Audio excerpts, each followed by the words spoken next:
Welcome to the Scottsdale Vibes Podcast. I'm Alicia Haygood.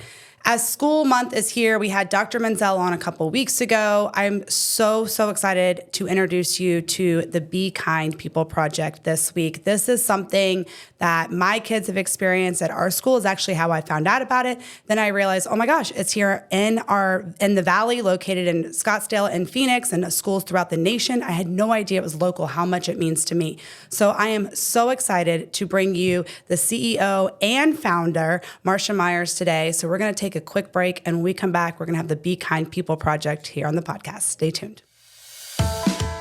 When it comes to protecting you, your family, and all your assets, you need to have someone that you can trust, and that's Jeremy Mueller of State Farm Insurance. Jeremy Mueller has lived in Scottsdale his whole life. How can anyone else know your needs more than someone who's been here and seen it all? Jeremy and his team are always ranked in the top % at State Farm. He cares, he's knowledgeable, and most importantly, he's always available. Don't believe me? Give him a call at 480-515-5223 or find him at jeremymueller.com. All of us experience incivility as adults and on an unfortunate regular basis. I mean, let's be real. From online comments, rude drivers, unfriendly exchanges at the grocery store, anywhere. But let me remind you that this learned behavior as adult, it actually starts in childhood. And that's where CEO Marcia Myers and her amazing team at the Be Kind People Project are here to help. The Be Kind People Project is working to build a generation of respectful, responsible, healthy, and caring citizens and leaders.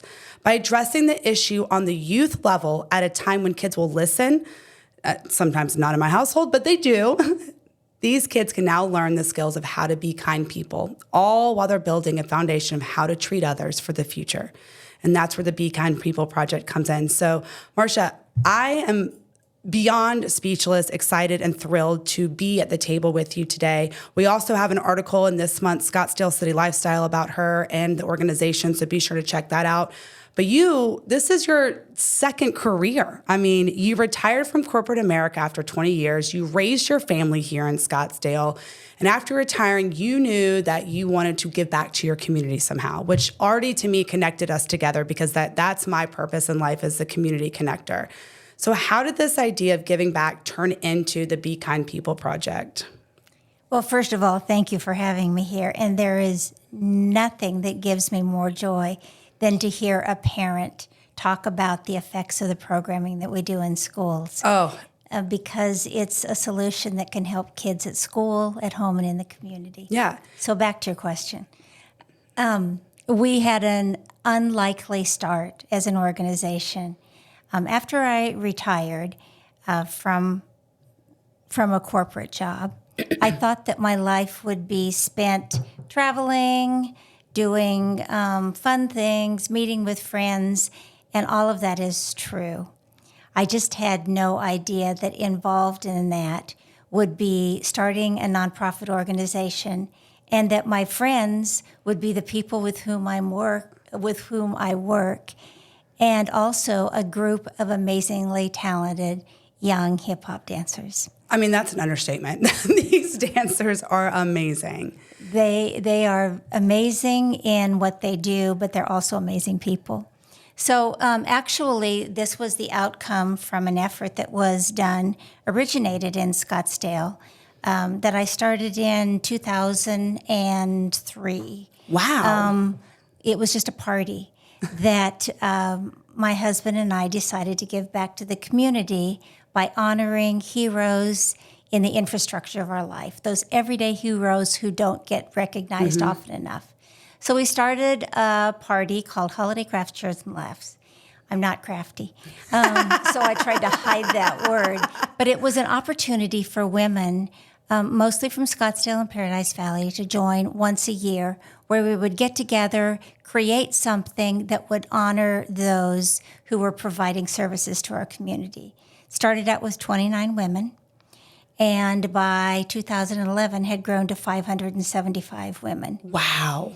Our sole purpose was to focus on one part of the community that we could honor. And in 2011, we started honoring teachers. Oh, I love that. I come from a family of teachers, and I started out my career as a teacher, so it's always been near and dear to my heart. we decided now, what do teachers really want? Well, they want things that'll help their kids. So in that 2011 effort, where we honored, by the way, almost 10,000 teachers that year. Oh my gosh. First year for that. One night of activity. So in honoring the teachers, we also gave them something they could pass on to their kids. We developed the Be Kind Pledge. And that was a set of skills of how to be kind people, which is where the name came from. And those same 10 skills that we developed are on our Be Kind Pledge right now, and they have endured. I'll get back to the skills in a minute. We delivered the gifts to teachers around the city and sent some to Kansas City, where my sister was also working. She came from the same family of teachers, so she wanted to honor them. And a most unlikely thing happened.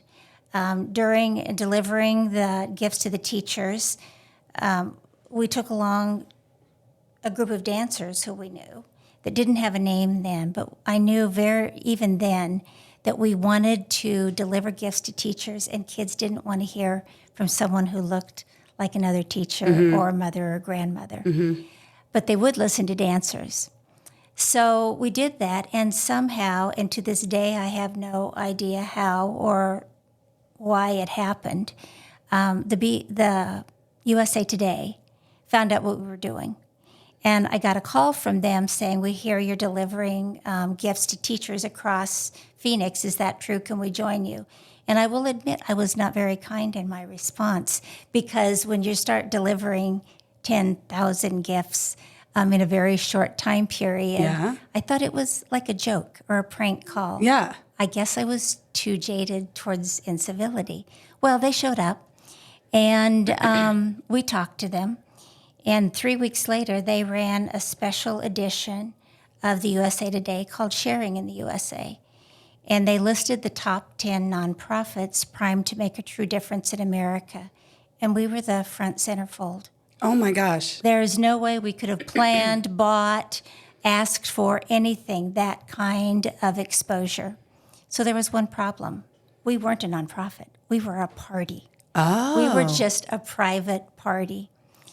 So that's where the unlikely force came, in that when that kind of exposure happens, all of a sudden we heard from people literally from all around the world saying, we need to find a way for our kids to be more kind. Bullying is a problem. And thank you for honoring teachers. So we decided, well, let's just try it one more time and see what happens. And that was in May of 2012. And during that one more time attempt, my husband, Andrew, and I looked at each other and said, you know what, this is what we're supposed to be doing. So we saw in front of our eyes the difference that happened to kids when they got an upbeat, positive, and again, very proactive message that could help them in their daily lives. And we filed papers for a nonprofit. So that's been my life ever since. I just got goosebumps from that story. I did not know. I mean, it's one of those things that it happened overnight for you guys, pretty much. Wow. There was not a strategic plan. There wasn't research. There wasn't everything that now we do well. Yeah. It was something that was the right thing to do.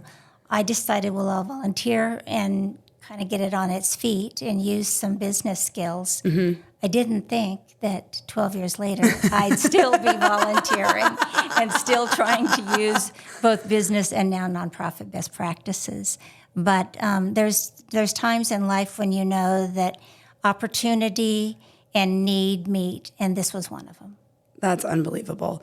Well, kind of like you said, my kids go to a school where the Be Kind program is at. It has been a game changer. I've had the honor of attending one of the assemblies. It is loud, it is music, it is dancing, it is every child's dream right there. And these performers are so incredibly talented. They get the pop music of today and change the words to associate to what's going on today too. I resonated with it. It was all I could do to stay in my seat and not be the parent in the back dancing with them. It really is something special, and you've found what works. So I want to talk about, how did you come up with the idea of like these dancers can get to a child's level? I know you said, they're not teachers, they're not parents. Kids are more apt to listen to someone else. You're a parent like myself. We've learned that the hard way, and that's fine. As long as the message gets across, that's what I was taught by my mom, How do you come up with these ideas, these performances, these lessons? I mean, they're lesson plans, really, like a teacher would put together for these assemblies. Well, thank you. And the Be Kind crew members are all employees. So every single one of them. We have about 40, 45 right now. Over the years, we've had several hundred. We train them to be instructors and educators. They come up with the ways to communicate with kids. Music is a universal language. Yes. And music connects people. It connects people of all ages. Mm-hmm. We believe that it's not as important as what we say, but what kids hear. And so that's why just telling them something, they may not have heard it. But when we can connect through music and then add movement, which involves kinesthetic learning for kids, then we reach multiple senses. We reach audio, we reach visual, and then kinesthetic senses to help them learn and experience something. Some people are experiential learners, some are, again, visual or auditory. And we try to get all kids in the experience that we give. Every line of those assemblies is carefully scripted. It's all evidence-based, that we use research on how best to connect with youth. And we use a lot of good common sense for how to keep kids engaged and involved.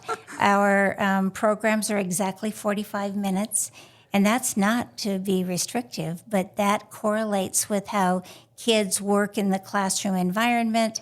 So they work about 45, 50 minutes at the most, and then they need breaks either to stretch, move around, go to the bathroom, whatever they have to do. Yeah. And so we want kids to be comfortable. Our formula is really pretty simple. We want to inspire kids, we want to educate them, and then we want to motivate action that will lead to positive change. All of that can happen as a kickoff for our program in the first 45 minutes. That's crazy. I mean, that just goes to show it's not just something that y'all put together. You have done the research, you've done the work, you've brought in a team of qualified, experienced people to help you run this organization, from teachers to dancers to, educators, all of those. I was on your website. Go check it out. It's the bekindpeopleproject.org. You have a lot of different programs. And I'm not going to name all of them because there's 18 of them. And there's everything from getting the businesses involved to support your local schools to working, like I said, at our school with my children and so on. Tell me about some of these different programs that the Be Kind People Project offer.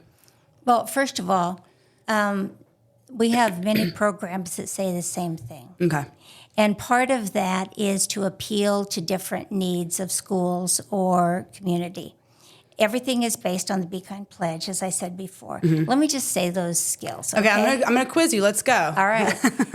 Be encouraging, be positive, be supportive, be helpful, be honest, be thankful, be considerate, be respectful, be responsible, and be a friend. Perfect. Very common logical things, I personally feel. Common logical things that people of all ages can use and benefit from. Agreed.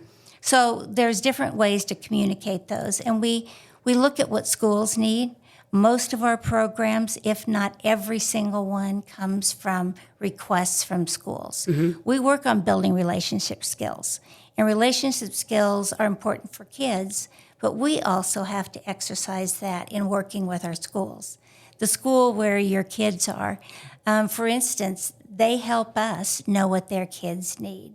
So if we listen to teachers, listen to administrators, listen to schools, we can then devise programs that will help them. So they really are custom made for the organizations and schools that you're working with, which makes complete sense because every school has a different need. They have different students. They have, different companies coming in. That makes sense to me. So they are geared toward those specific things based off your core values that we just talked about. Yes, the values don't change, and the basics of the program and the form of communication doesn't change, but the nuances, just like us as people. Yeah. There's nuances to people. The nuances of how we deliver it are customized to each school. One of the things I thought was really interesting was not only are you doing the science behind what works for kids, how kids learn, how kids retain knowledge, you're also seeing results in school attendance. You're seeing results in test grades, all of these things because of your program. So what is it about these results, and kind of talk a little bit more in depth about them? Well, the assembly that you talked about is the first 45 minutes of the program. We offer a comprehensive program that really goes throughout the year. We deliver over 1,200 lessons, videos, activities. So when you really think about it, it could be as long as a teacher wants it to or a school wants it to. The academic portion of what we deliver, they're all, again, evidence-based lessons based on national and state standards that link character to them. So we might have a math lesson, for instance. Okay. But that math lesson also talks about being honest, so that we go back to that Be Kind pledge every time. We might have a civics lesson, and we do have civics lessons. And that goes back to being responsible and being respectful. So all of that helps integrate learning for the kids. So what happens? First of all, behavior incidents. And those behavior incidents, and we're careful to call them negative behavior incidents. The common word is to say bullying, and there's a bullying problem. But anti-bullying is not the way to look at it. Okay. You tell a child what not to do. I mean, you know that. And usually they try it. Yeah. So again, we build up solutions and avoidance and resilience. Behavior incidents in schools will get better, will improve by at least 19.5% in the first year. That's a big number. It's a big number. Yeah. Think about it as a principal and how fewer incidents you would have as a barometer. That's the first year. By the second or third year, behavior incidents will improve by about, this is an amazing number and we keep testing it, by about over 70%. Are you serious? Yeah, I'm very serious. There's a Scottsdale school principal who talks about when she started this program, that she used to have kids in her office all day, every day. And by the third year of the program, she had almost no behavior incidents. Wow. And it's because there's a common code of conduct and expectation. Yeah. That's based on something that every child can do. So that's number one, and that's very important in teaching relationship skills. The thing that we're really happy about, though, is we did a study based on 291 schools that we had participated in, as opposed to other Arizona schools in the same geographic areas. And we found that there was an 11% greater improvement in the standardized test scores it's public information. Oh, yeah. Year over year in those schools that had the Be Kind program. So it's an indication that not only are kids understanding how it's important to be responsible, but when you think about it, when there's better behavior, teachers have more time to teach. Oh, yeah, the learning environment completely changes. And the time spent on discipline decreases for them. Let's talk about when to start it. Early education always, but is high school too late? Is middle school too late?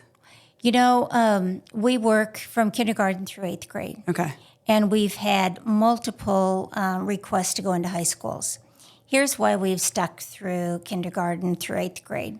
There's very strong research that indicates that the years between 5 and 13 are when kids learn by mimicking. Okay. And I've been on the other end of that mimic, so yes, I agree. And this is the first time they're out of a predominantly home environment. Okay. So therefore, kids learn from their classmates by mimicking them and by mimicking the teachers.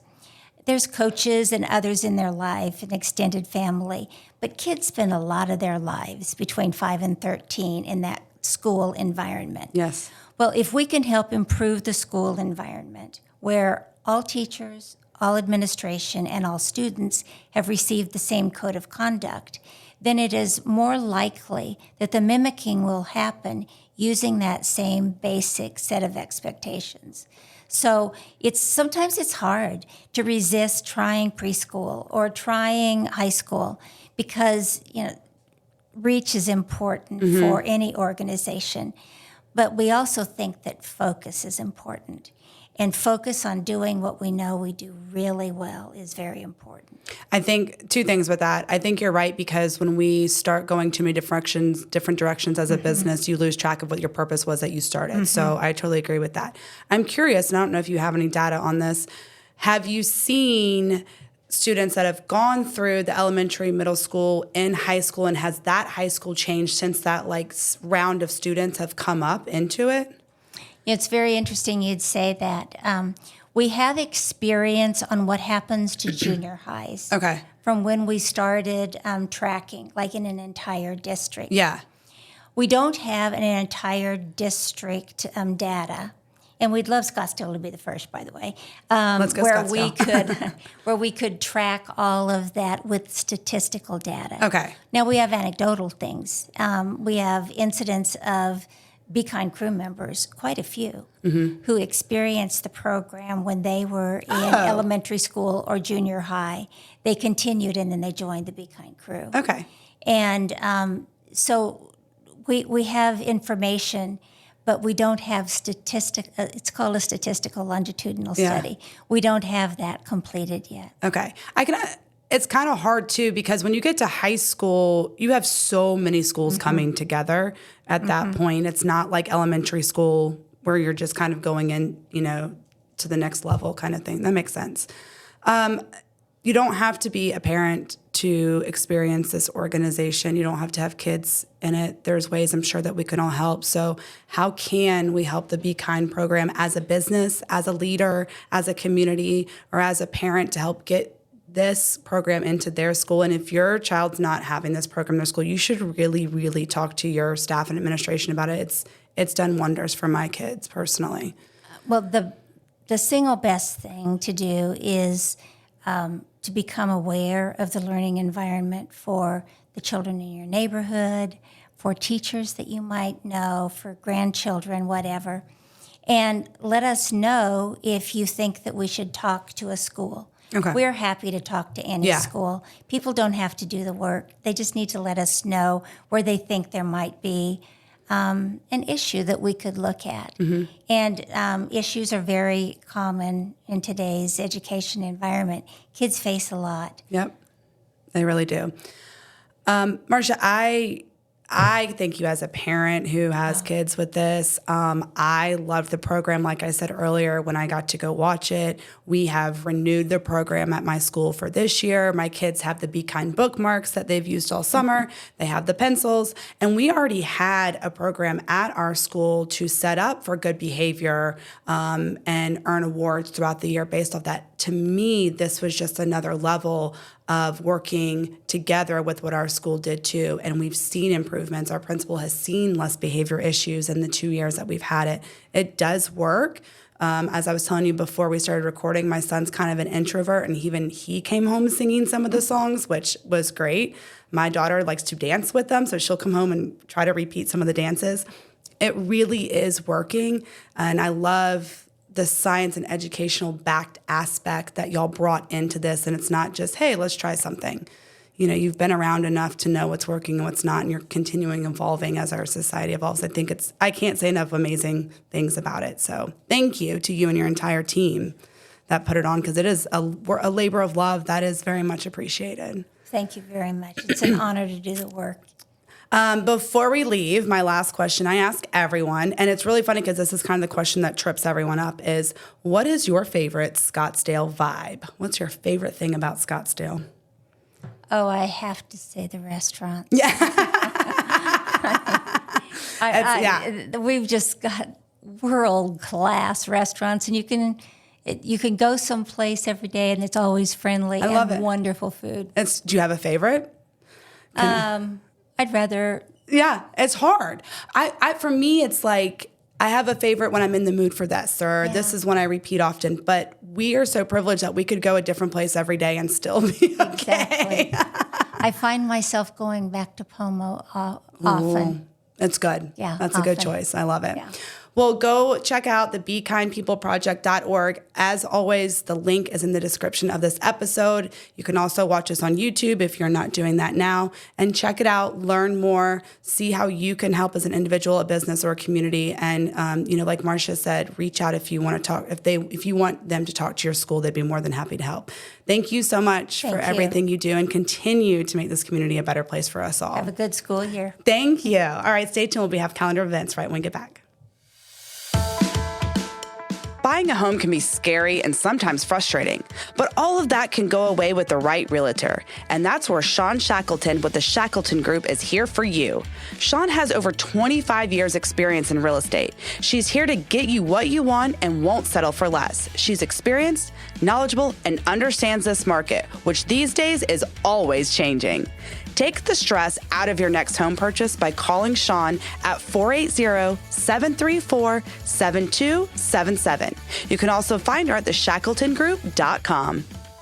Don't forget to go check out the BeKindPeopleProject.org to learn more about all the amazing things that Marcia Myers and her team is doing over there. But we also have some fun things that are coming back to Scottsdale. Jay Leno is coming to Talking Stick Resort Friday, August 30th at 8 p.m. So come and see the one and only Jay Leno, known for his iconic humor and captivating stories. It promises a night of laughter for you that you won't want to miss. Tickets are still available, so don't miss out while he's in town. Another thing that's going on this weekend is come and see the hottest show on dirt this Labor Day weekend. The Black Rodeo is in its 13th year here in Arizona and sure to bring some unbelievable talent of all ages. It's happening at Westworld, so go ahead and get your tickets now. And if those two things are not appealing, well, it is Labor Day after all. Whether you're going to be barbecuing with friends, family, enjoying one of the many lakes out there, on the boat, stay safe, or at the resort swimming, have fun, stay safe. And don't forget to be responsible. So have a great week, Scottsdale. Keep vibing, and I'll see you around town.